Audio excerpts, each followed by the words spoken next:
Pedagogy of the Oppressed, Paulo Freire. I think that's how you pronounce it. I'm hoping that's how you pronounce it. If I'm wrong, please tell me in the comments below. Anyway, Chapter 1.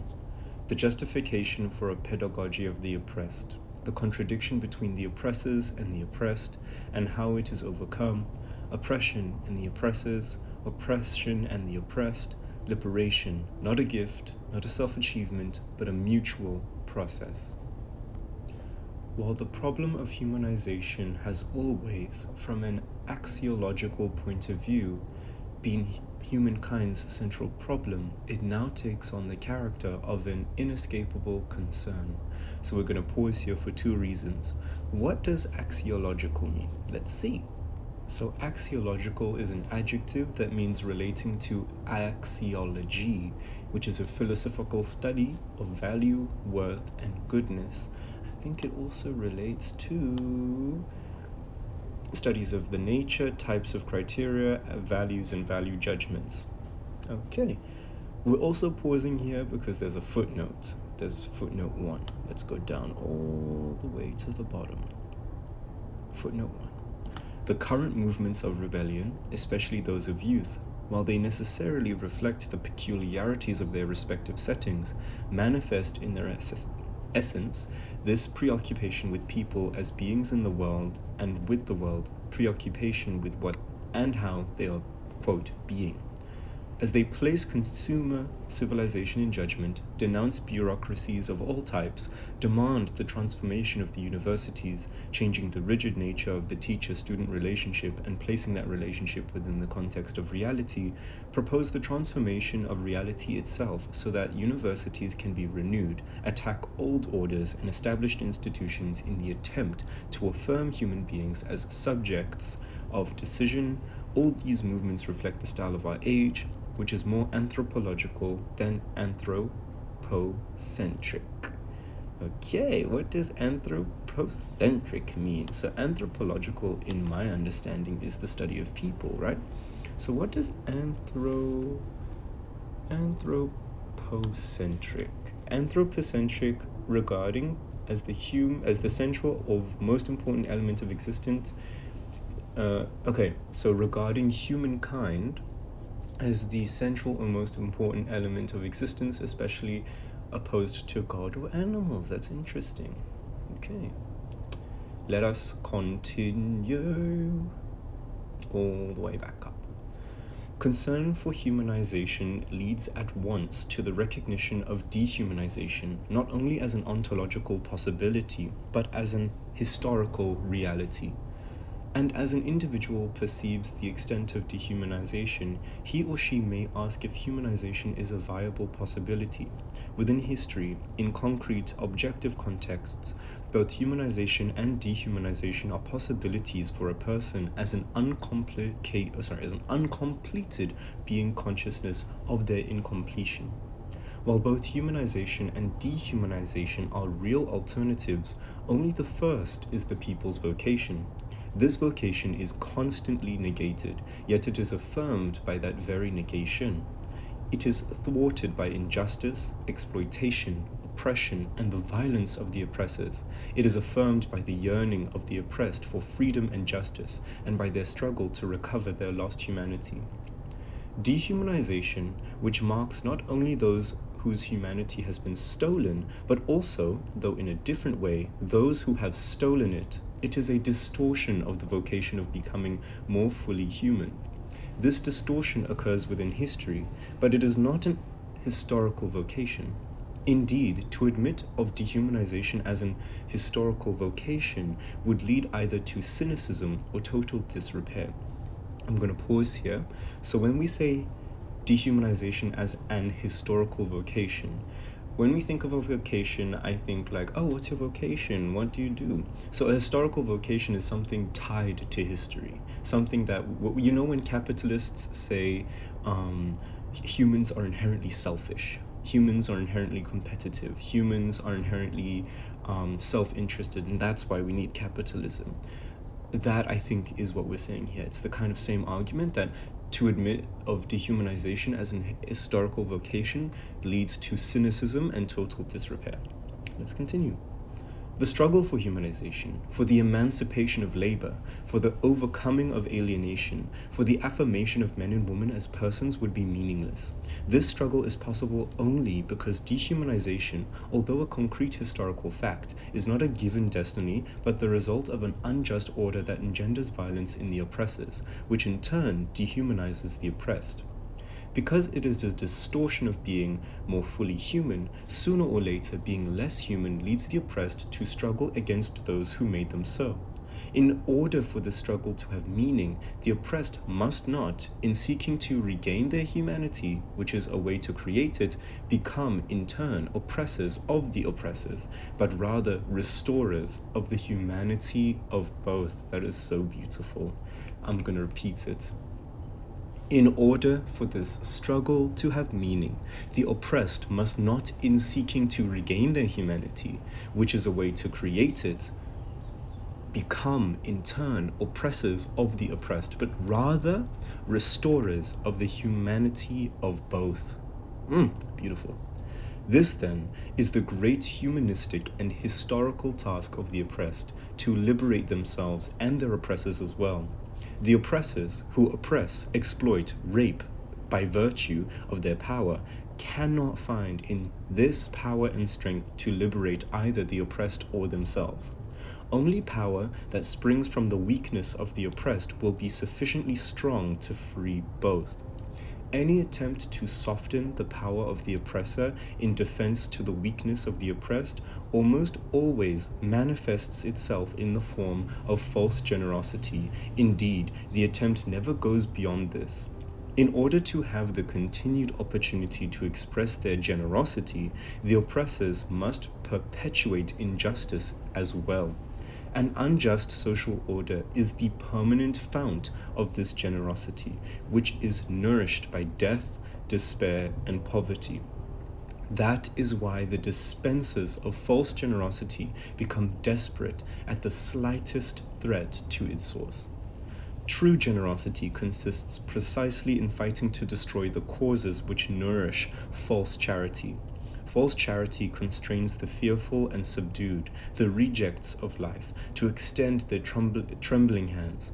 True generosity lies in striving so that these hands, whether of individuals or entire peoples, need be extended less and less in supplication, so that more and more they become human hands which work and working transform the world. That is, again, really beautiful. This is a beautiful reading. This is a very, very beautiful reading, in my opinion. So far, I'm agreeing with a lot of this. For me, this means we, instead of trying to just give and give and give in charity, like that's all. I think this is a very personal experience. I know it's off the reading. I want to incorporate more commentary in it, vibes. When I am confronted with having to choose between, like when you are asked, when you feel, especially in the context that I live in, when you are asked to be charitable, or when you feel the pressure to be charitable and you don't necessarily feel like you are giving with a good heart, I think it is that much more important to question why we are in this situation, and what can we do to destabilize the rigid systems that like systematically and routinely oppress. And when I say systematic, we don't really understand systematic, we just hear the word. No, I mean, like, there is a design. The people that we are seeing suffering are suffering by design. It is not a mistake. This poverty, this hardship, this pain is all by design. It is on purpose. There is no mistake. The reason why we are unemployed right now, the reason why we have people dying right now, the reason why people are sick right now, it is by design. And this is why I love this reading. It is challenging me, but it's also opening me up to the things I already knew, but it's also repackaging them in a way that, makes me feel like it makes sense. Let's continue. This lesson and this apprenticeship must come, however, from the oppressed peoples themselves and from those who are truly who are truly solidary with them. Like you're in solidarity with them. As individuals or as peoples, by fighting for the restoration of their humanity, they will be attempting the restoration of true generosity. Who are better prepared than the oppressed to understand the terrible significance of an oppressive society? Who suffer the effects of oppression more than the oppressed? Who can better understand the necessity of liberation? They will not gain this liberation by chance, but through the praxis of their quest for it, through their recognition of the necessity to fight for it. And this fight, because of the purpose given it by the oppressed, will actually constitute an act of love opposing the loveliness which lies at the heart of the oppressor's violence. Opposing the lovelessness which lies at the heart of the oppressor's violence. The lovelessness even when clothed in false generosity. Ooh, wait, this is good. But almost always, during the initial stage of the struggle, the oppressed, instead of striving for liberation, tend themselves to become oppressors or sub-oppressors. The very structure of their thought has been conditioned by the conditions of the concrete existential situation by which they are shaped. We talked about this! Yes! Oh, this reading is good. Their ideal is to be men, but for them, to be men is to be oppressors. This is their model of humanity. This phenomenon derives from the fact that the oppressed, at a certain moment of their existential experience, adopt an attitude of adhesion to the oppressor. Under these circumstances, they cannot consider him sufficiently clearly to objectivize him, to discover him outside themselves. This does not necessarily mean that the oppressed are unaware that they are downtrodden, but their perception of themselves as oppressed is impaired by their submersion in the reality of oppression. At this level, their perception of themselves as opposites of the oppressor does not yet signify engagement in a struggle to overcome the contradiction. There's a footnote here. So by contradiction, the one pole aspires not to liberation, but to identification with its opposite. Okay, so oppressor does not yet signify engagement in the struggle to overcome the contradiction. Footnote 2, let's go down to footnote number 2. As used throughout this book, the term contradiction denotes the dialectical conflict between opposing social forces. Translator's note. There we go. I think this is because I saw Paulo, this might be either in Portuguese or Spanish. Either way, is it important for us to realize that there might be some translation notes. Okay, good to know. In this situation, the oppressed, let me just go back up, in this situation, the oppressed do not see the new man as the person to be born from the resolution of this contradiction, as oppression gives way to liberation. For them, the new man or woman themselves become oppressors. Their vision of the new man or woman is individualistic because of their identification with the oppressor. They have no consciousness of themselves as persons or as members of an oppressed class. It is not to become free that they want agrarian reform, but in order to acquire land and thus become landowners, or more precisely, bosses over their workers. It is a rare peasant who, once promoted to overseer, does not become more of a tyrant towards his former comrades than the owner himself. This is because the context of the peasant's situation, that is, oppression, remains unchanged. In this example, the overseer, in order to make sure of his job, must be as tough as the owner, and more so. This is illustrated our previous assertion that during the initial stage of their struggle, the oppressed find in the oppressor their model of manhood. Even revolution, which transforms a concrete situation of oppression by establishing the process of liberation, must confront this phenomenon. Many of the oppressed who directly or indirectly participate in revolution intend, conditioned by the myths of the old order, to make it their private revolution. The shadow of their former oppressor is still cast over them.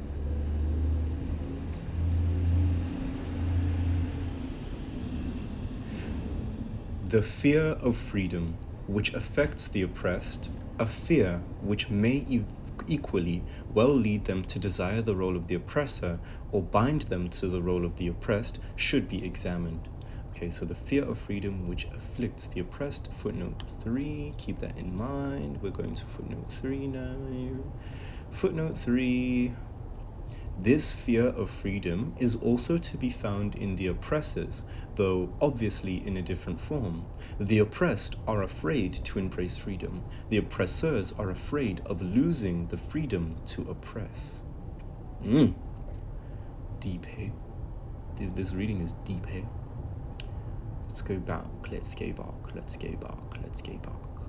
going back up to... yeah, okay. One of the basic elements of the relationship between oppressor and oppressed is prescription. Every prescription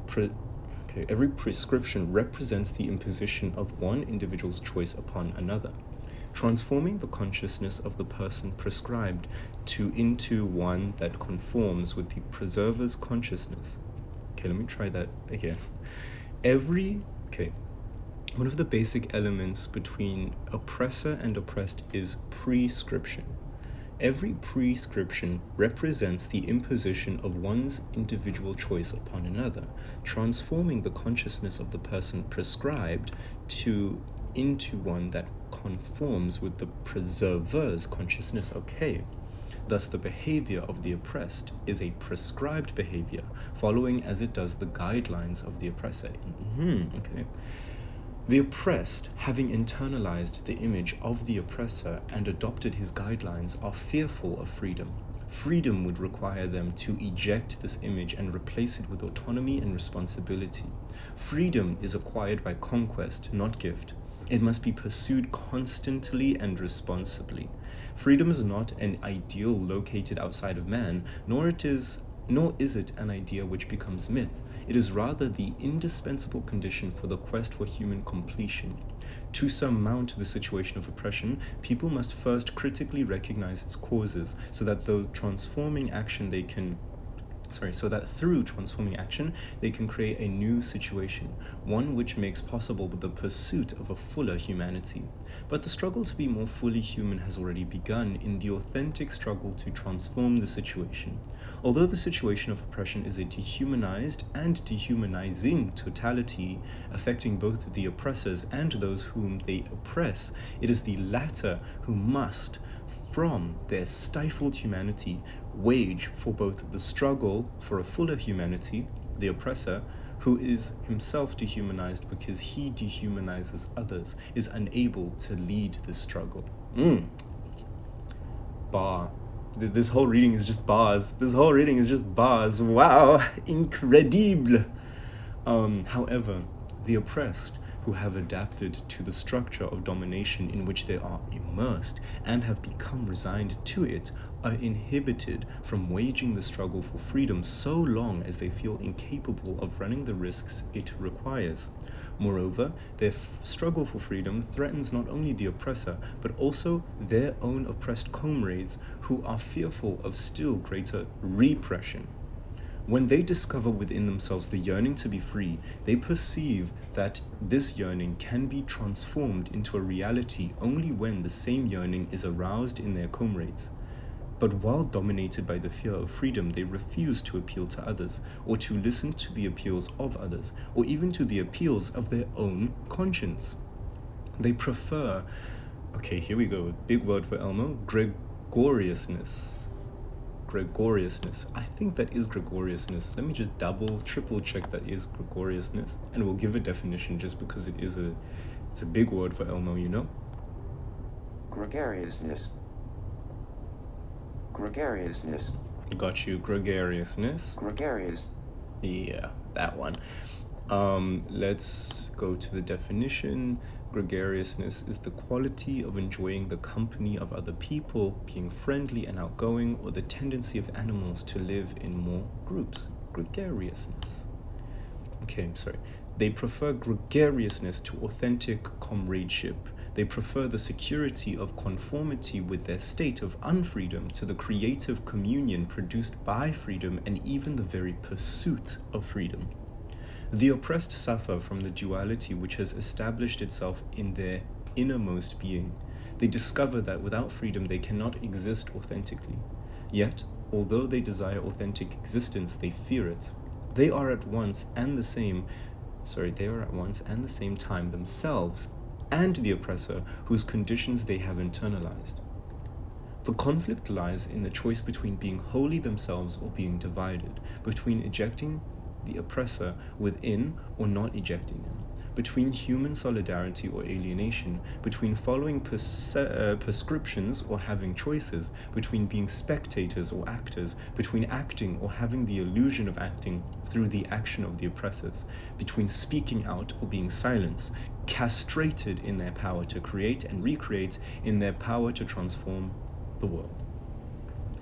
This is the tragic dilemma of the oppressed, which their education must take into account. This book will present some aspects of what the writer has termed the pedagogy of the oppressed, a pedagogy which must be forged with, not for, the oppressed, whether individuals or people, in the incessant struggle to regain their humanity. So we're just going to remind ourselves what pedagogy means. Pedagogy. So a pedagogy is a method and practice of teaching, especially as an academic subject or theoretical concept. Okay, so I remember the first time I heard pedagogy was in university when we were going over our course outline for one of my other courses in first year. And they were like, my pedagogy for this course. And I was like, what does that mean? I wonder. It's like a teaching style. It's the way someone teaches something in the way I understood it. But I just read the definition. Yeah, the method or practice of teaching. Right. Let's continue.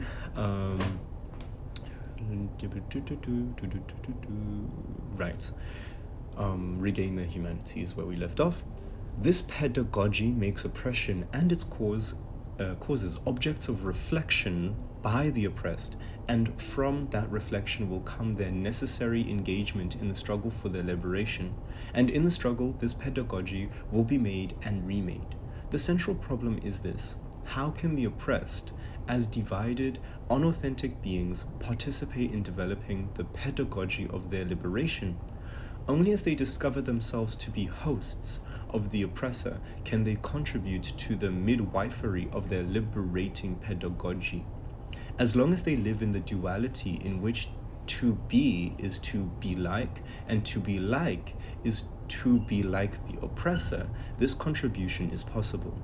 The pedagogy of the oppressed is an instrument for their critical discovery that both they and their oppressors are manifestations of dehumanization. Liberation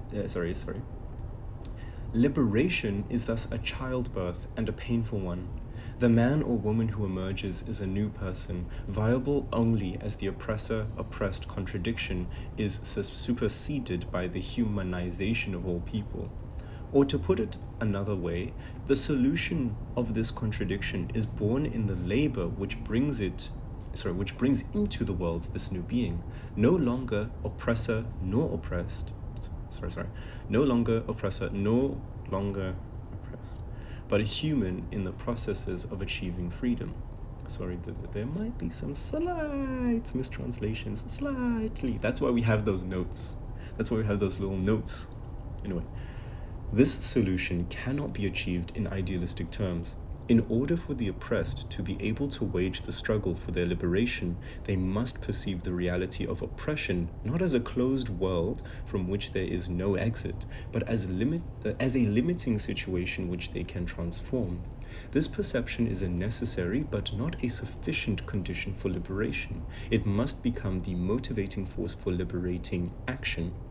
Nor does the discovery by the oppressed that they exist in dialectical relationship to the oppressor as his antithesis, that without them the oppressor could not exist, in itself constitute liberation. And there is a fourth footnote, so let's go down to footnote number 4. See Hegel. Okay, cool, thank you. Hegelian dialecticism. Let's pretend like I said it right. Hegelian dialectics is what my university is literally built on, and that's what I've come to learn that humanities as a study, as a discipline in the academic world, is very much based on Hegel. And the reason why that's relevant, especially as an African scholar and a Pan-African scholar, that Hegelian dialectic is racist. It is a racist, he was a racist man. He was a racist man, and a lot of the humanities that we actually study is soaked in racism. And that's something that we do have to grapple with. And I think what is so beautiful about the course that this is politics, South African politics. There is a call for pluriversality. So we don't necessarily say the oppressors, everything made by an oppressor is automatically going in the garbage. Hegelian dialecticism is something that we still practice as Black and African scholars, even though we know the man to be racist, because it was genuinely useful and it did aid. But what we then do is we put our own lived experiences, our own struggles, our own knowledge onto it. So that's why we did indigenous knowledge systems in week 3. This might be my favorite course in university. What I'm reading for now is my favorite so far.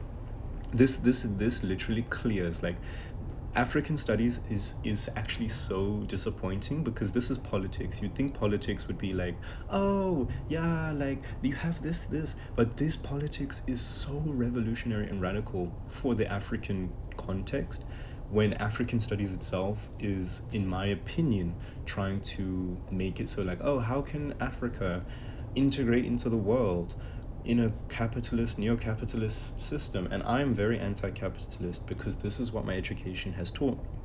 These kinds of readings have taught me that capitalism is a tool for the oppressor to keep the oppressed oppressed. Okay?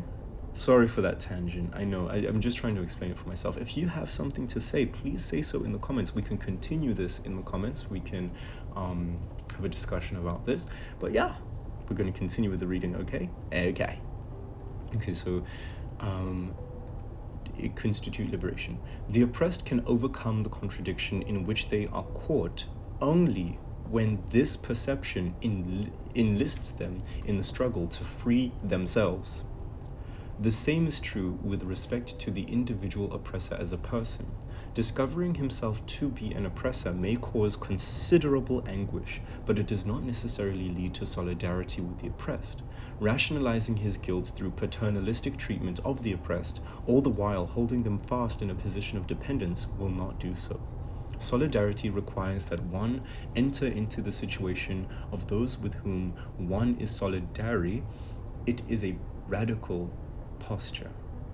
If what characterizes the oppressed is their subordination of the consciousness of the master, as Hegel affirms, true solidarity with the oppressed means fighting at their side to transform the objective reality which has been made them these beings for another.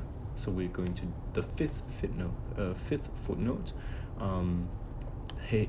which Hegel, I think, agrees with, blah, blah.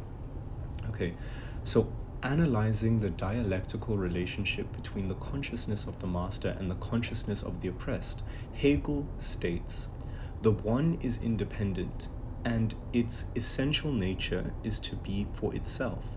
The other is dependent, and its essence is life or existence for another. The former is the master or lord, the latter the bondsman. Wow, powerful stuff. I feel silly for being like, oh, wow, that's so powerful. Okay, the oppressor is solidary with the oppressed only when he stops regarding the oppressed as an abstract category and sees them as persons who have been unjustly dealt with, deprived of their voice, cheated in the sale of their labor. When he stops making pious, sentimental, and individualistic gestures and risks an act of love. True solidarity is found only in the plenitude of this act of love, in its existentiality, in its praxis.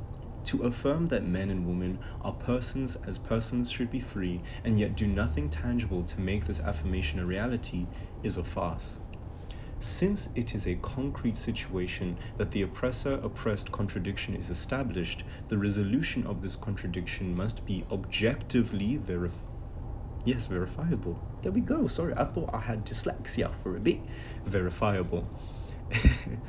Hence, the radical requirement both for the individual who discovers himself or herself to be an oppressor and for the oppressed that the concrete situation which begets oppression must be transformed.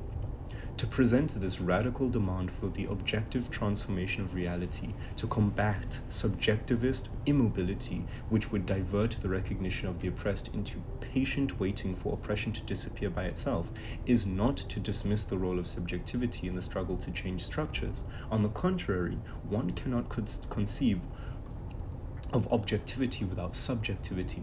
Neither can exist without the other, nor can they be dichotomized. The separation of objectivity from subjectivity, the denial of the latter when analyzing reality or acting upon it, is objectivism. On the other hand, the denial of objectivity in analysis or action, resulting in a subjectivism which leads to solipsistic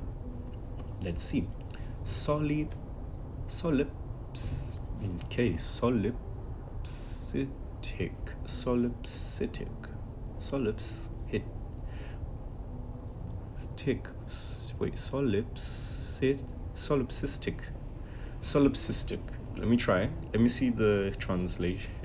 I say translation is literally the definition. Solipsistic. 1 second. I think I'm pronouncing it right. The word solipsistic means acting as if only your own mind and feelings are real or important. Solipsistic.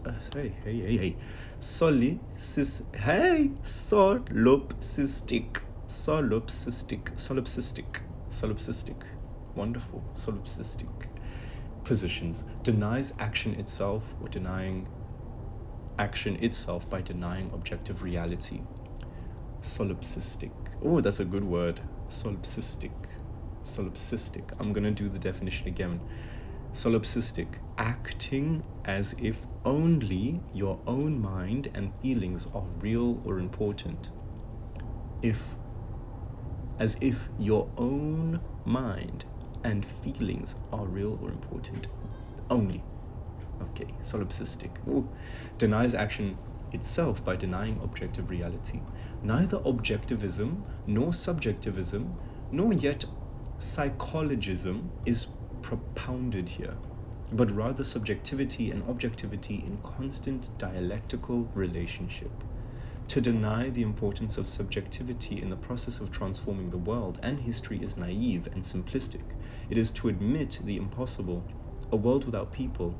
The objectivistic position is as ingenuous as that of subjectivism, which postulates people without a world.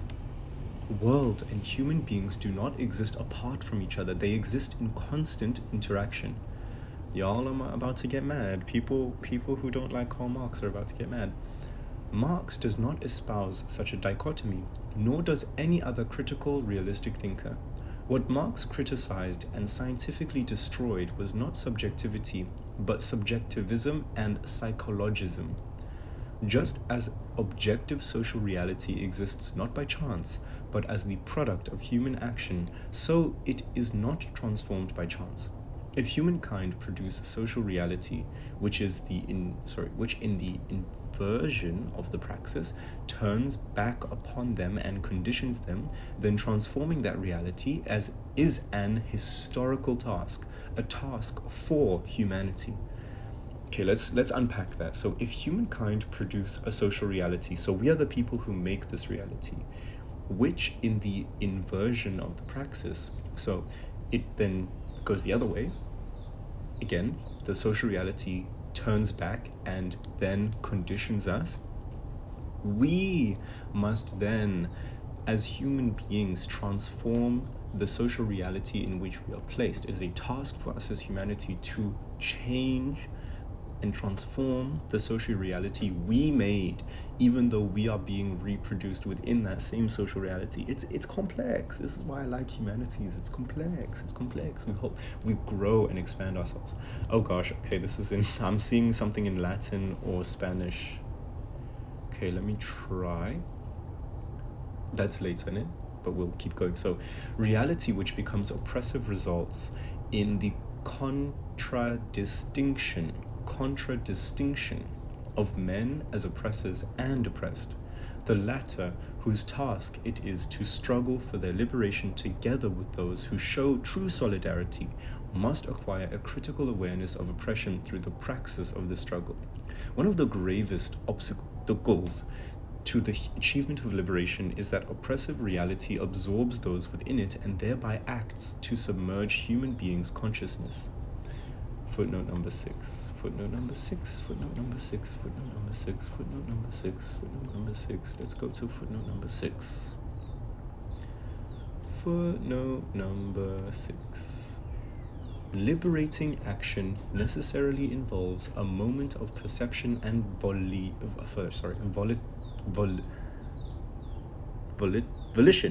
Volition. This action both precedes and follows that moment, to which it first acts as a prologue and which it subsequently serves to affect and continue within history.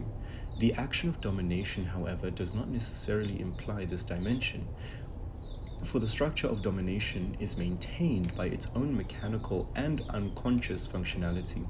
From an unpublished work by José Luis Fiore, who has kindly granted permission to quote him. That's very nice. Let's continue. So functionally, oppression is domesticating. To no longer be prey to its force, one must emerge from it and turn upon it. This can be done only by means of the praxis, reflection and action upon the world in order to transform it.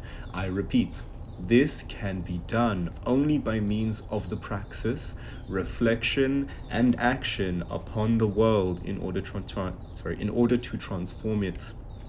We need to reflect upon and then act upon those reflections in order to transform the world.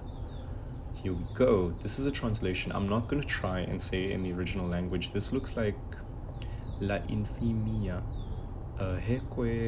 This is, I think, Spanish. So I'm just going to read the English translation because I want to be fluent in Spanish, but I'm not, or Portuguese, I'm not.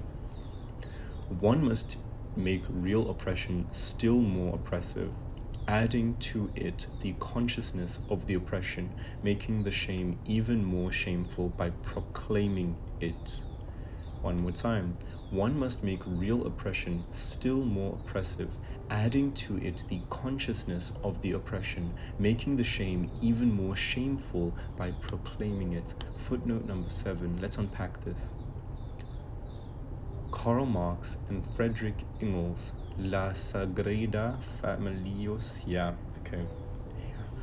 La Sagrada Familia y otros escritos. La Sagrada Familia y otros escritos. Mexico, 1962. Okay. I tried my best with the Spanish. If anyone wants to teach me Spanish, I would be very, very, very appreciative of that lesson. Okay, let's continue. So making real oppression more oppressive still by adding to it the realization of oppression corresponds to the dialectical relation between the subjective and the objective. Only in this interdependence is an authentic praxis possible, without which it is impossible to resolve the oppressor-oppressed contradiction. To achieve this goal, the oppressed must confront reality critically, simultaneously objectifying and acting upon that reality. A mere perception of reality, not followed by this critical intervention, will not lead to a transformation of objective reality, precisely because it is not a true perception. This is the case of a purely subjectivist perception by someone who forsakes objective reality and creates a false substitute. A different type of false perception occurs when a change in objective reality would threaten the individual or class interests of the perceiver. In the first instance, there is no critical intervention in reality because that reality is fictitious. There is none in the second instance because intervention would contradict the class interests of the perceiver. In the latter case, the tendency of the perceiver is to behave is to behave neurotically. The fact exists, but both the fact and what may result from it may be prejudicial to the person. Prejudicial to the person. This becomes necessary not precisely to deny the fact, but to see it differently. This rationalization as a defense mechanism coincides in the end with subjectivism. A fact which is not denied, but whose truths are rationalized, loses its objective base. It ceases to be concrete and becomes a myth created in defense of the class of the perceiver.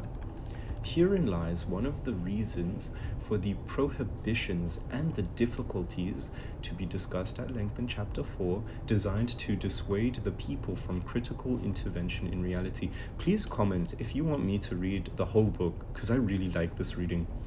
I will read this whole book, even though it's not been prescribed. I think I might just do it anyways, but comment if you want to see it, because I want to dive into more in Chapter 4. Are you serious? Also the one about Kajeni. Ndlovu Kajeni, same course. These readings are amazing. So shout out to Kitso. Wow, bravo, and bravo to the people who made this course, because these readings have been going in. I want to read all of the optional readings too, but I think I might do so after the course is finished, just as a way to break this up. I'm so sorry to distract people who want to learn. But yeah, I want to definitely do that, where we read the whole book together. Just let me know if people want that. Comment in the comments what you want to see. Anyway, to continue. Herein lies one of the reasons for the prohibitions and the difficulties to be discussed later in Chapter 4, designed to dissuade people from critical intervention in reality. The oppressor knows full well that this intervention would not be to his interest. What is to his interest for the people to continue in his what is to his interest is for the people to continue in a state of submersion, impotent in the face of oppressive reality. Of relevance here is Lucas' warning to the Revolutionary Party. Okay, so this is in French. I'm not going to read the French, I'm going to read the English. It must, in the words of Marx, explaining to the masses their own action, not only to ensure the continuity of the revolutionary experiences of the proletariat, but also consciously activate the subsequent development of these experiments. Number 8 is George Lucas Léon, Paris, 1965. Wow. Okay. To continue. In affirming this necessity, Lucas? I don't, listen, people might be mad at me. I don't really like to spend my time learning how to pronounce European things. I'd rather learn how to pronounce African things. Y'all can feel free to fight with me about that. You know where to fight with me about that in the comments. Go to the comments, type what you think. But anyway, in affirming this necessity, Lucas is unquestionably posing the problem of critical intervention.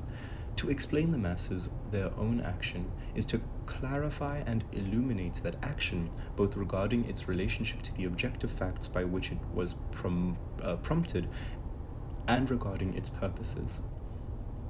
The more the people unveil this challenging reality, which is to be the object of their transforming action, the more critically they enter that reality.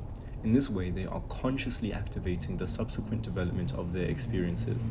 There would be no human action if there were no objective reality, nor would to be the not I of the person and to challenge them, just as there would be no human action if humankind were not a project, if he or she were not able to transcend him or herself, if one were not able to perceive reality and understand it in order to transform it. In dialectical thought, world and action are are intimately interdependent. But action is human only when it is not merely an occupation, but also a preoccupation. That is, when it is not dichotomized from reflection. Reflection, which is essential to action, is implicit in Lucas's requirement for explaining to the masses their own condition, just as it is implicit in the purpose he attributes to this explanation, that of consciously activating the subsequent development of experience. For us, however, the requirement is seen not in terms of explaining to, but rather dialoguing with the people about their actions. In any event, no reality transforms itself. I'm going to footnote number 9 after this, so remember the sentence: in any reality, no reality transforms itself, and the duty which Lucas ascribes to the Revolutionary Party of explaining to the masses their own action coincides with our affirmation of the need for the critical intervention of the people in reality through the praxis. What does Lucas say, or this thing say? So the materialist doctrine that men are products of circumstances and upbringing, and that therefore changed men are products of their circumstances and changed upbringing, forgets that it is men that change circumstances, and that the educator himself needs educating. Karl Marx and Friedrich Engels' selected works. I think that means even teachers need to change and evolve. Even, like, no one is unquestionable. In my opinion, what do we think? Remember, comments is a safe place for discussion. What do we think? The pedagogy of the oppressed, which is the pedagogy of people engaged in the fight for their own liberation, has its roots here.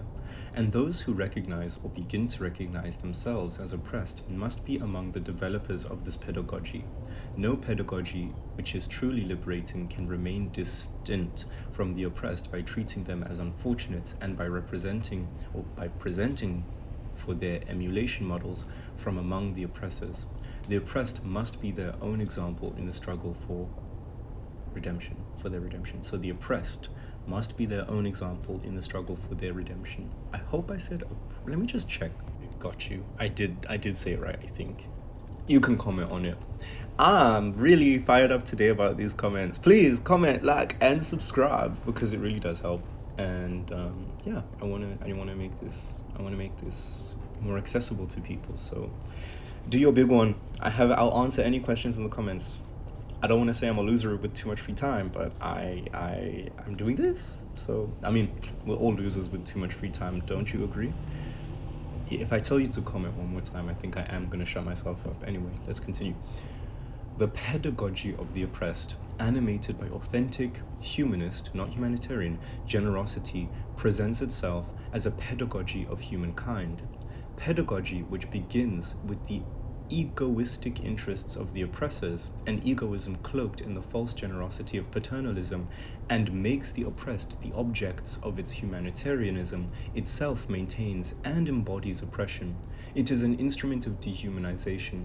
This is why, as we affirmed earlier, the pedagogy of the oppressed cannot be developed or practiced by the oppressors. It would be a contradiction in terms if the oppressors do not only It would be a contradiction in terms if the oppressors not only defended but actually implemented a liberating education. But if the implementation of a liberating education requires political power and the oppressed have none, how then is it possible to carry out the pedagogy of the oppressed prior to the revolution? This is a question of the greatest importance, to reply to which is at least tentatively outlined in Chapter 4. One aspect of the reply is to be found in the distinction between systematic education, which can only be changed by political power, and educational projects, which should be carried out with the oppressed in the process of organizing them. The pedagogy of the oppressed, as a humanist and liberation pedagogy, has two distinct stages. In the first, the oppressed unveil the world of oppression and through the praxis commit themselves to its transformation. In the second stage, in which the reality of oppression has already been transformed, This pedagogy ceases to belong to the oppressed and becomes a pedagogy of all people in the process of permanent liberation. In both stages, it is always through action in So you can see my focus starting to wobble a little bit. I've been going for 49 minutes straight, focused. I'm really proud of myself. Continue. In both stages, it is always through action in depth that the center of domination is culturally confronted, and this is footnote 10. This appears to be fundamental aspect of Mao's, Chairman Mao's cultural revolution. Let's go. Okay. In the first stage, this confrontation occurs through the change in the way the oppressed perceive the world of oppression. In the second stage, through the expulsion of the myths created and developed in the old order, which like specters haunt the new structure emerging from the revolutionary transformation. The pedagogy of the first stage must deal with the problem of the oppressed consciousness and the oppressor consciousness, the problem of men and women who oppress and men and women who suffer oppression.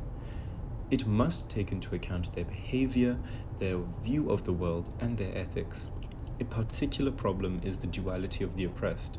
They are contradictory, divided beings shaped by and existing in a concrete situation of oppression and violence. Any situation in which A objectively exploits B or hinders his and her pursuit of self-affirmation is a responsible person is one of oppression. Such a situation in itself constitutes violence, even when sweetened by false generosity, because it interferes with the individual's ontological and historical vocation to be more fully human. I love that one. Let's say it again. Let's say it again for the people in the back. Such a situation in itself constitutes violence, even when sweetened by false generosity, because it interferes with the individual's ontological and historical vocation to be more fully human. With the establishment of a relationship of oppression, violence has already begun. Never in history has violence been initiated by the oppressed. How could they be initiators if they themselves are the result of the violence? How could they be the sponsors of something whose objective inauguration called forth their existence as oppressed? There would be no oppressed had there been no prior situation of violence to establish their subjugation. Violence is initiated by those who oppress, who exploit, who fail to recognize others as persons, not by those who are oppressed, exploited, and unrecognized. It is not the unloved who initiate dissatisfaction, but those who cannot love because they love only themselves. One more time. It is not the unloved who initiate dissatisfaction, but those who cannot love because they love only themselves. It is not the helpless, subject to terror, who initiate terror, but the violent who, with their power, create the concrete situation which begets the rejects of life. It is not the tyrannized who initiate despotism, but the tyrants. It is not the despised who initiate hatred, but those who despise. It is not those whose humanity is denied them who negate humankind, but those who denied that humanity, thus negating their own as well. Force is used not by those who have become weak under the preponderance of the strong, but by the strong who have emasculated them. For the oppressors, however, it is always the oppressed, whom they obviously never call the oppressed, but depending on whether they are fellow countrymen or not, quote, those people, or the blind and envious masses, or savages, or native, or subversives, who are dissatisfied, who are violent, barbaric, wicked, or ferocious, when they react to the violence of the oppressors. One more time for the people in the back, because we need to integrate this. We need to integrate this. For the oppressors, however, it is always the oppressed, whom they obviously never call the oppressed, but depending on whether they are fellow countrymen or not, they call those people, or the blind and envious masses, or the savages, or the natives, or the subversives, who are disaffected, who are violent, barbaric, wicked, or ferocious when they react to the violence of the oppressors. Yet it is, paradoxical though it may seem, precisely in the response of the oppressed to the violence of their oppressors that a gesture of love may be found. Consciously or unconsciously, the act of rebellion by the oppressed, an act which is always or nearly always as violent as the initial violence of the oppressors, can initiate love. Whereas the violence of the oppressors prevents the oppressed from being fully human, the response of the latter to this violence is grounded in the desire to pursue the right to be human. As the oppressors dehumanize others and violate their rights, they themselves also become dehumanized. As the oppressed, fighting to be human, take away the oppressor's power to dominate and suppress, they restore to the oppressors the humanity they had lost in the exercise of oppression. This is so good. This is amazing. I think I am going to have to read this whole book, aren't I? I think I am going to have to read this whole book because, wow, this is incredible. It is only the oppressed who, by freeing themselves, can free their oppressors. The latter, as an oppressive class, can free neither themselves or others. It is therefore essential that the oppressed wage the struggle to resolve the contradiction in which they are caught, and the contradiction will be resolved by the appearance of the new man, neither oppressor nor oppressed, but man in the process of liberation. If the goal of the oppressed is to become fully human, they will not achieve their goal by merely reversing the terms of the contradiction by simply changing roles. This may seem simplistic. It is not. Resolution of the oppressor-oppressed contradiction indeed implies the disappearance of the oppressors as a dominant class. However, the restraints imposed by the former oppressed on their oppressors, so that the latter cannot reassume their former position, do not constitute oppression. An act is oppressive only when it prevents people from being more fully human. Accordingly, these necessary restraints do not in themselves signify that yesterday's oppressed have become today's oppressors. Acts which prevent the restoration of the oppressive regime cannot be compared with those which create and maintain it, cannot be compared with those by which a few men and women deny the majority their right to be human. There is a asterisk here. I'm wondering if that asterisk is resolved in the footnotes. Let me just hang on. Doesn't seem like there's a resolution of it in the footnotes, so I'm just going to continue. However, the moment the new regime hardens into a dominating bureaucracy, the humanist dimension of the struggle is lost, and it is no longer possible to speak of liberation. Let's see footnote 11. This rigidity should not be identified with the restraints that must be imposed on the former oppressors, so they cannot restore the oppressive order. Rather, it refers to the revolution which becomes stagnant and turns against the people, using the old repressive, bureaucratic state apparatus, which should have been drastically suppressed, as Marx so often emphasized. Interesting. Continuing. Okay.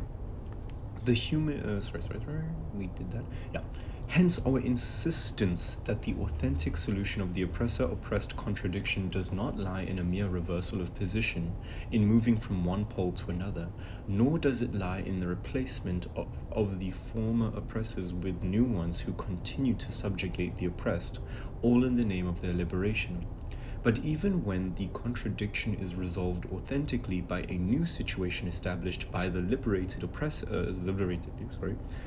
But even when the contradiction is resolved authentically by a new situation established by the liberated laborers, the former oppressors do not feel liberated. On the contrary, they genuinely consider themselves to be oppressed. Conditioned by the experience of oppressing others, any situation other than their former seems to them like oppression.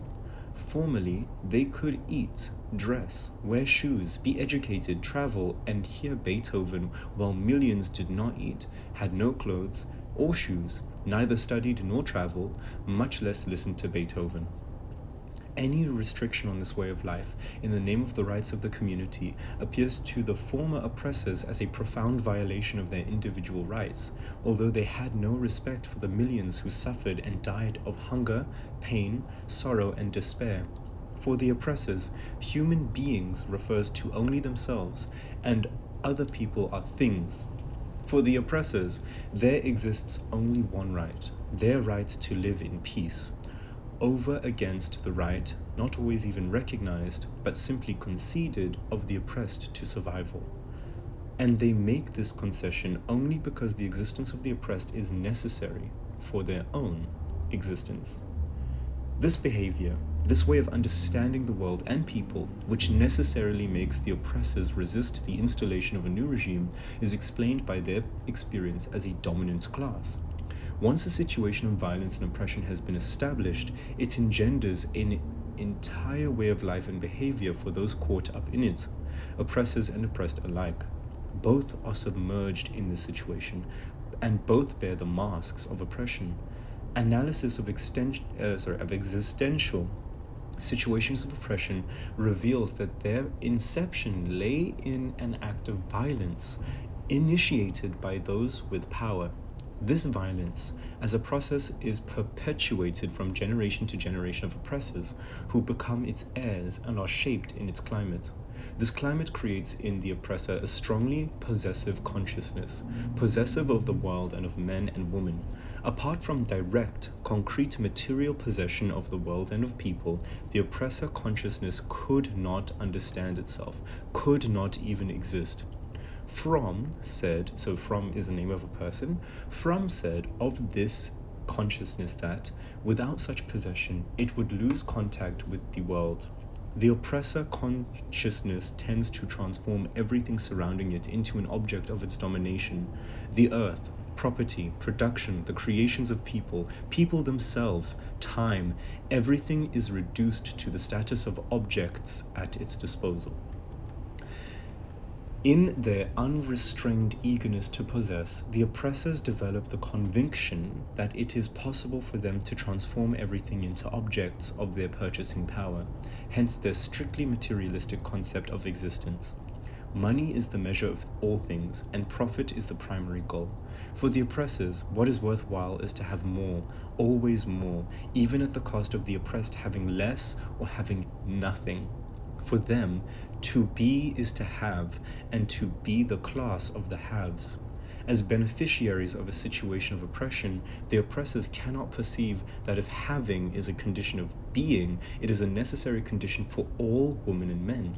This is why their generosity is false. Humanity is a thing, and they possess it as an exclusive right, as inherited property. To the oppressor, consciousness, the humanization of others, of the people, appears not as a pursuit of full humanity, but as a subversion. The oppressors do not perceive their monopoly on having more as privilege. I put the emphasis in the wrong place. Let me try it again. So the oppressors do not perceive their monopoly on having more as a privilege which dehumanizes others and themselves. They cannot see that in the egoistic pursuit of having as a possessing class, they suffocate in their own possessions and no longer are, they merely have. They no longer are, they merely have. For them, having more is an unalienable right, a right they acquired through their own, quote, effort with their, quote, courage to take risks. If others do not have more, it is because they are incompetent and lazy, and worst of all is their unjustifiable ingratitude towards the generous gestures of the dominant class. Precisely because they are ungrateful and envious, the oppressed are regarded as potential enemies who must be watched. It could not be otherwise. If the humanization of the oppressed signifies subversion, so also does their freedom, hence the necessity for constant control. And the more the oppressors control the oppressed, the more they change them into apparently inanimate, quote, things. This tendency of the oppressor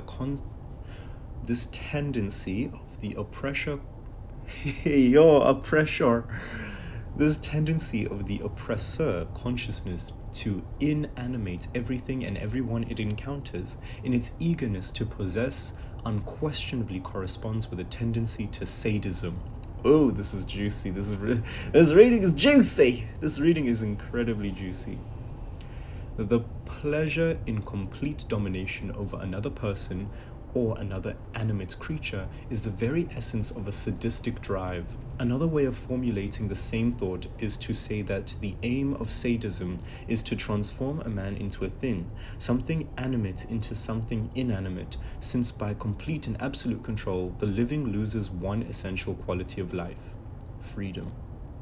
That's really beautiful. And that's from Enric. I'm going to try, actually, because he made a good point. Even though he is apparently either New York or European, Enric Fromm.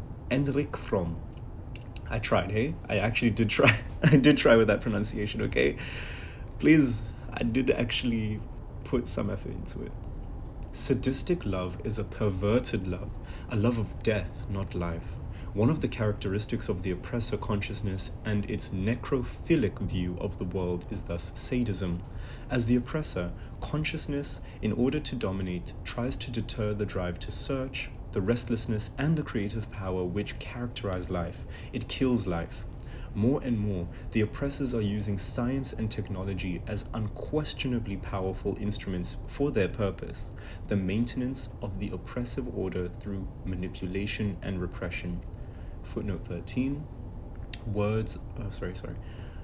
regarding the dominant forms of social control, see Herbert Marcuse, One-Dimensional Man, and Eros and Civilization. There we go. The oppressed, as objects, as things, have no purposes except those their oppressors prescribe to them.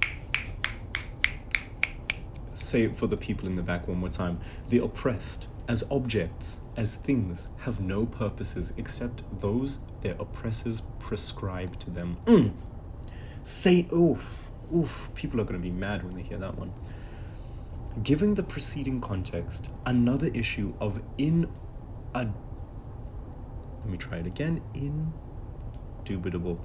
Another issue of indubitable importance arises: the fact that certain members of the oppressor class join the oppressed in their struggle for liberation, thus moving from one pole of the contradiction to the other. Theirs is a fundamental role, and has been so throughout the history of the struggle.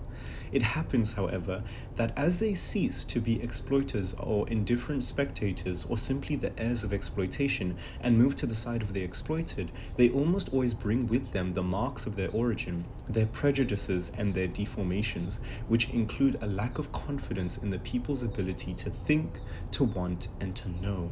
Accordingly, these adherents to the people's cause constantly run the risk of falling into a type of generosity as malefic as that of the oppressors. The generosity of the oppressors is nourished by an unjust order, which must be maintained in order to justify that generosity. Our converts, on the other hand, truly desire to transform the unjust order, but because of their background, they believe that they must be the executors of the transformation. They talk about the people. They do not trust them, and trusting the people is the indispensable precondition for revolutionary change. A real humanist can be identified more by his trust in the people, which engages him in their struggle, than by 1,000 actions in their favor without that trust. Those who authentically commit themselves to the people must re-examine themselves constantly. This conversation,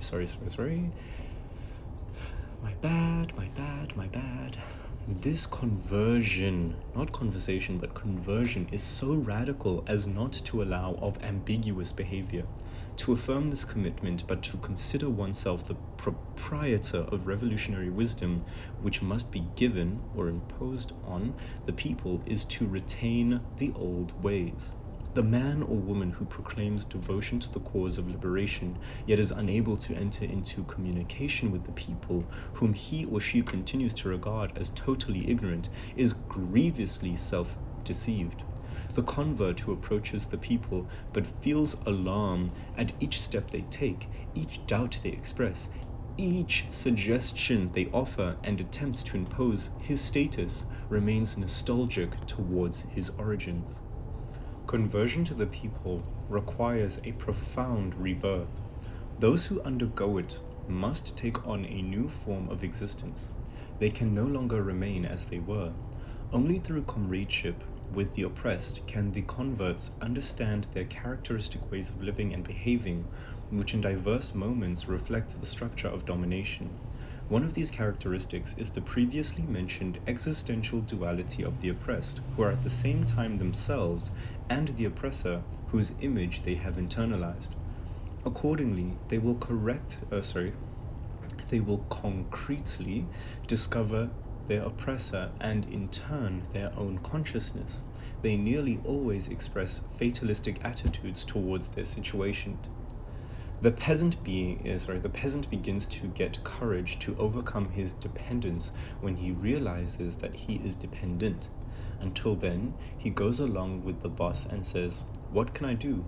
I'm only a peasant." Words of a peasant during an interview with the author.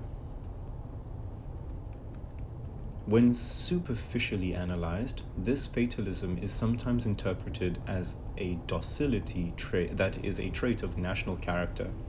Fatalism, in the guise of docility, is the fruit of an historical and sociological situation, not an essential characteristic of a people's behavior.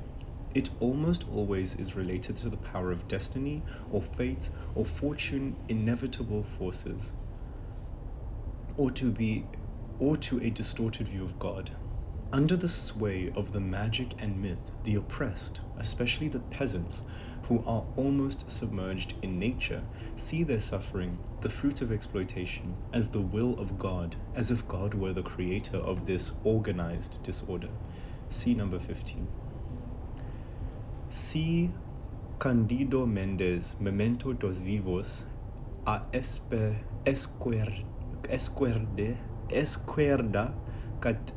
católica no Brasil. Sorry, I tried. Please, again, if someone wants to teach me Portuguese or Spanish, let me know. Comments below. Submerged in reality, the oppressed cannot perceive clearly the order which serves the interests of the oppressors, whose image they have internalized. This is such a beautiful word. Oh, chafing!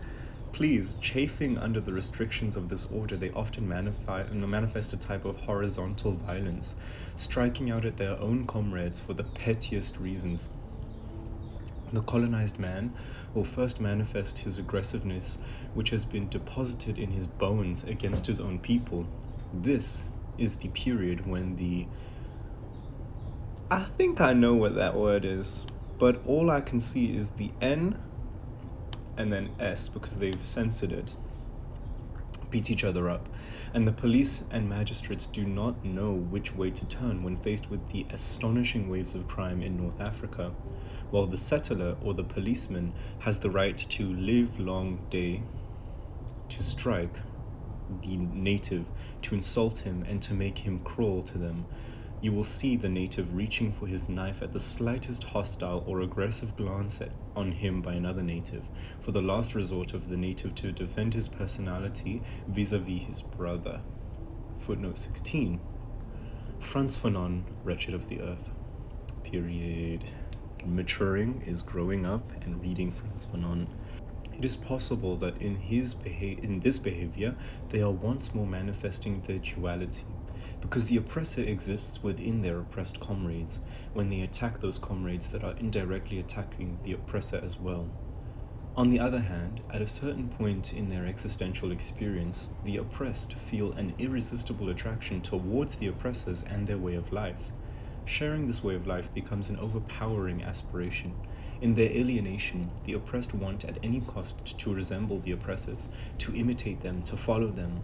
This phenomenon is especially prevalent in the middle-class oppressed, who yearn to be equal to the eminent men and women of the upper class.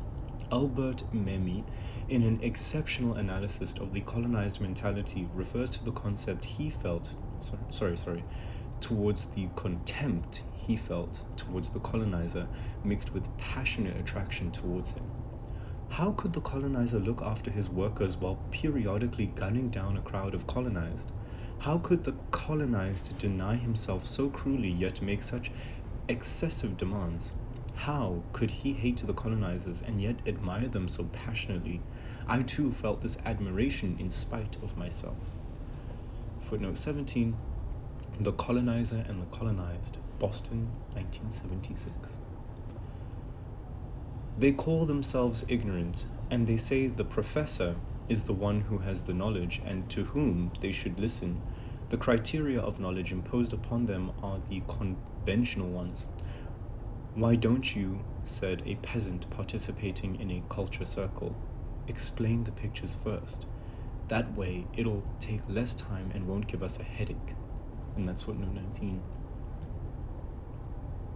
See chapter 3, page 113 FF, translator's note. Okay, interesting. I think that's also why I want to make these YouTube videos. Is, again, why don't you explain the pictures first? That way it'll take less time and won't give us a headache. That's again such a bar. Almost never do they realize that they, too, know things that they have learned in their relations with the world and with other women and men. Given the circumstances which have produced their duality, it is only natural that they distrust themselves. Not infrequently, peasants in educational projects begin to discuss a generative theme in a lively manner, then stop suddenly and say to the educator, "Excuse us, we ought to keep quiet and let you talk. You are the one who knows, and we don't know anything." They often insist that there is no difference between them and the animals. When they do admit the difference, it favors the animals. They are freer than we. It is striking, however, to observe how this self-depreciation changes with the first changes in the situation of oppression. I heard a peasant farmer say in an asentamiento meeting, they used to say we were unproductive because we were lazy and drunkards. All lies. Now that we are respected as men, we are going to show everyone that we were never drunkards or lazy. We were exploited. Footnote 20. Okay, so asentamiento refers to a production unit of the Chilean agrarian reform experiment. Translator's note. As long as their ambiguity persists, the oppressed are reluctant to resist and totally lack confidence in themselves. They have a diffuse, magical belief in the invulnerability and power of the oppressor. Footnote 21. The peasant has an almost instinctive fear of the boss. Interview with the peasant. The magical force of the landowner's power holds particular sway in the rural areas. A sociologist friend of mine tells a group of armed peasants in a Latin American country who recently took over a latifundium. For tactical reasons, they planned to hold the landowner as a hostage. But not one peasant had the courage to guard him. His very presence was terrifying. It is also possible that the act of opposing the boss provoked guilt feelings. In truth, the boss was inside them. The oppressed must see examples of the vulnerability of the oppressor so that a contrary conviction can begin to grow within them. Until this occurs, they will continue disheartened, fearful, and beaten. I think this is footnote 22, and it says, "See Regis Debray, Revolution in the Revolution, ? Nah, I think there is a typo. That should have been 22, and it just looks like footnote 2. As long as the oppression remained unaware of the causes of their condition, they fatalistically accept their exploitation. Further, they are apt to react in a passive and alienated manner when confronted with the necessity to struggle for their freedom and self-affirmation. Little by little, however, they tend to try out forms of rebellious action. In working towards liberation, one must neither lose sight of this passivity nor overlook the moment of awakening. Within their unauthentic view of the world and of themselves, the oppressed feel like things owned by the oppressor. For the latter, to be is to have, almost always at the expense of those who have nothing. For the oppressed, at a certain point in their existential experience, to be is not to resemble the oppressor, but to be under him, to depend on him. Accordingly, the oppressed are emotionally dependent. The peasant is a dependent. He can't say what he wants. Before he discovers his dependence, he suffers. He lets off steam at home. Where he shouts at his children, he beats them and despairs. He complains about his wife and thinks everything is dreadful. He doesn't let off steam with the boss because he thinks the boss is a superior being. Lots of times, the peasant gives vent to his sorrows by drinking. Footnote 23. Interview with the peasant. This total emotional dependence can lead the oppressed to what Fromm calls necrophilic behavior, the destruction of life, their own or that of their oppressed fellows. It is only when the oppressed find the oppressor out and become involved in the organized struggle for their liberation that they begin to believe in themselves. This discovery cannot be purely intellectual but must involve action, nor can it be limited to mere activism but must include serious reflection. Only then will it be a praxis. What is a praxis?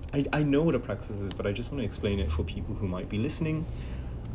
A praxis is the practical application. So the practical application, exercise, or realization of a theory, art, or skill.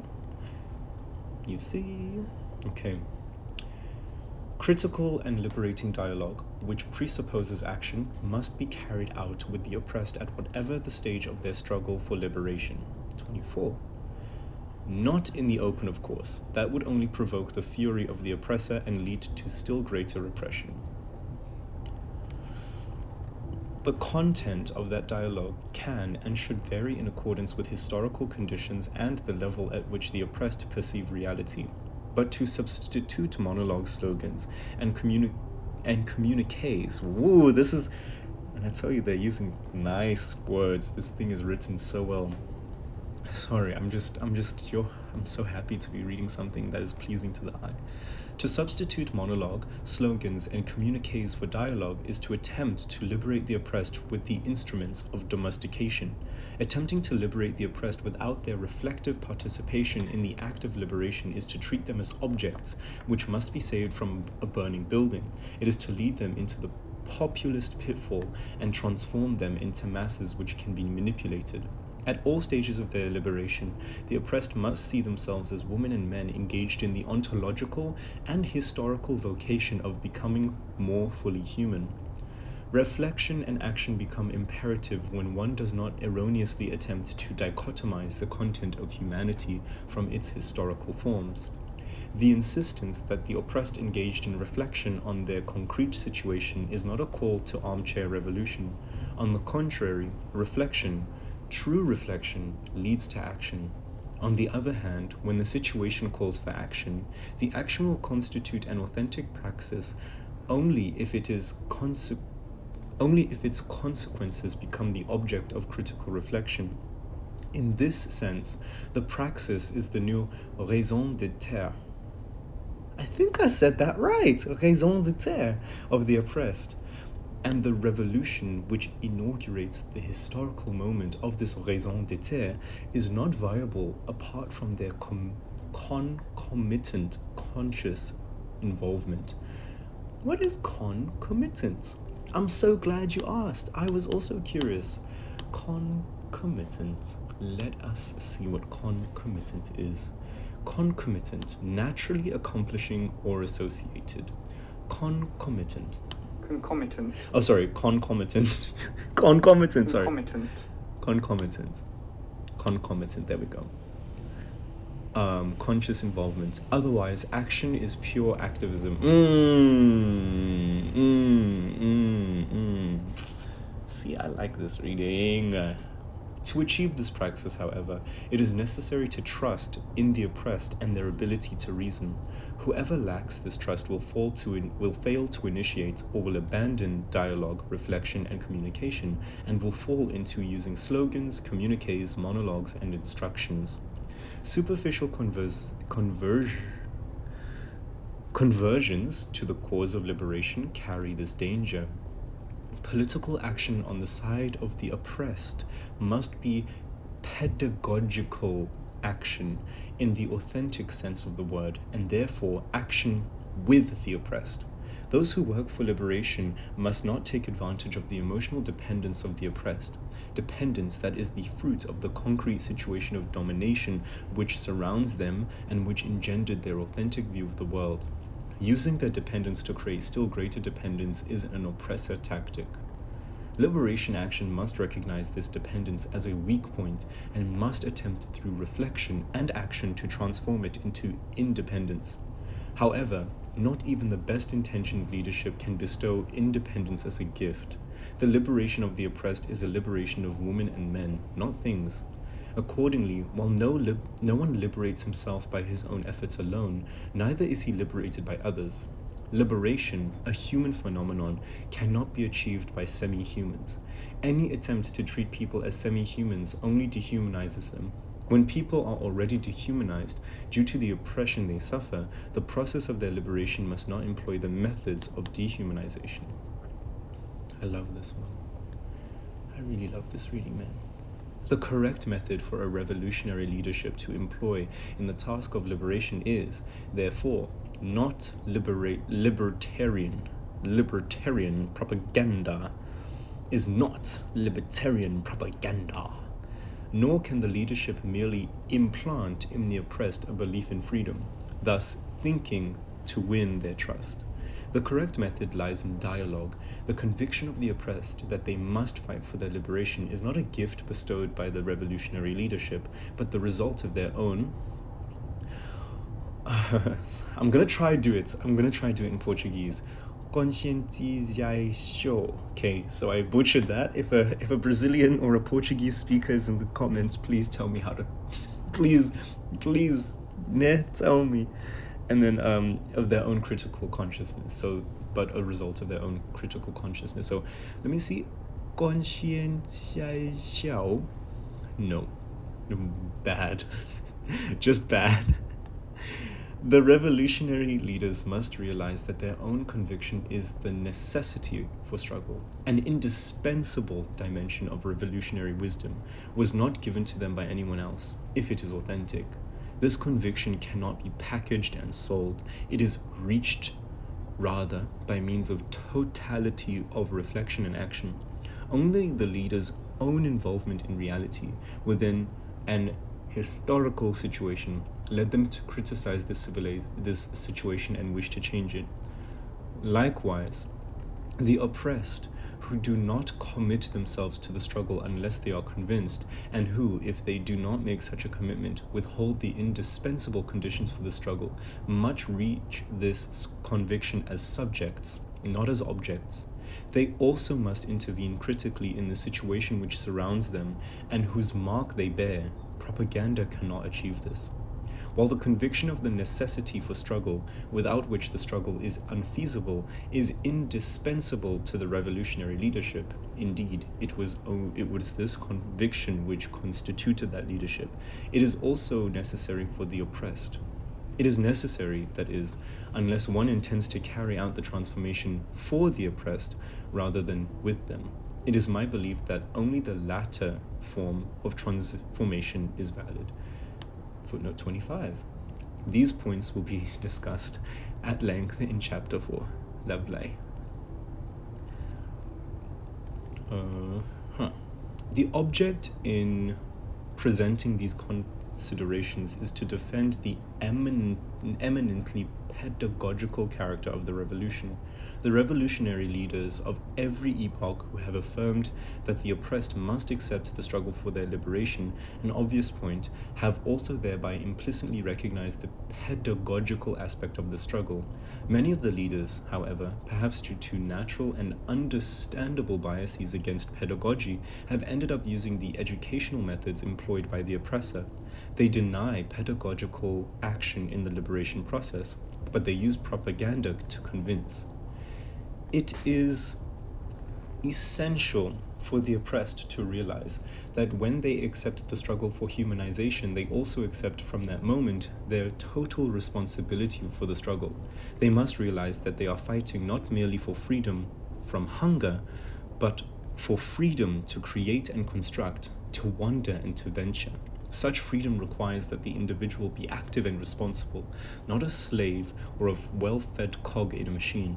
It is not enough that men are not slaves. If social conditions further the existence of automatons, the result will not be love of life, but the love of death. 26. From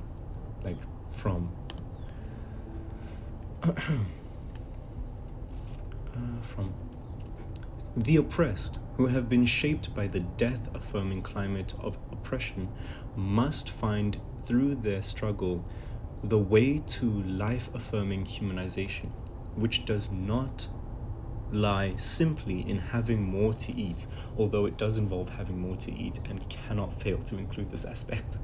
The oppressed have been destroyed precisely because their situation has reduced them to things. In order to regain their humanity, they must cease to be things and fight as men and women. This is a radical requirement. They cannot enter the struggle as objects in the latter to become human beings. The struggle begins with men's recognition that they have been destroyed. Propaganda, management, manipulation, all arms of domination cannot be the instruments of their rehumanization. The only effective instrument is a humanizing pedagogy in which the revolutionary leadership establishes a permanent relationship of dialogue with the oppressed. In a humanizing pedagogy, the method ceases to be an instrument by which the teachers, in this instance, the revolutionary leadership, can manipulate the students, in this instance the oppressed, because it expresses the consciousness of the students themselves. The method is, in fact, the external form of consciousness manifest in acts which takes on the fundamental property of consciousness, its intentionality. The absence of consciousness is being with the world, and this behavior is permanent and unavoidable. Accordingly, consciousness is in essence a way towards being something apart from itself, outside itself, which surrounds it and which it apprehends by means of its ideational capacity. Consciousness is thus by definition a method in the most general sense of the word. A revolutionary leadership must accordingly practice co-international education. Teachers and students, leadership and people, co-intent on reality, are both subjects, not only in the task of unveiling that reality and thereby coming to know it critically, but in the task of recreating that knowledge. As they attain this knowledge, I did miss one of the footnotes, but I think it is. Okay, let me finish and then I'll go back to it. Subjects, but not only the task of unveiling that reality, they are coming to know critically, but in the task of recreating that knowledge. As they attain this knowledge of reality through common reflection and action, they discover themselves as its permanent recreators. In this way, the presence of the oppressed in the struggle for their liberation will be what it should be, not pseudo-participation, but committed involvement. And then footnote 27 is under consciousness is thus by definition a method in the most general sense of the word. So that was part of the quote. Álvaro Vieira Pinto, from a work in preparation on the philosophy of science, I consider the quoted portion of great importance for the understanding of a problem posing pedagogy to be presented in Chapter 2, and wish to thank Professor Vieira Pinto for permission to cite his work prior to publication. And that is it. This is continued in Chapter 2. Let me know in the comments below if you want me to read the whole book. I think there are 4 chapters on this website. But I'll just check. Let me just Google quickly. Okay, so there are 4 main chapters. I'll read all of them. If y'all comment, like, and share, I will read all of them. I might not do it. I might do it over the break if we don't have a hectic workload during the vacation. But just let me know, yeah. That was Pedagogy of the Oppressed, Chapter 1. Wow!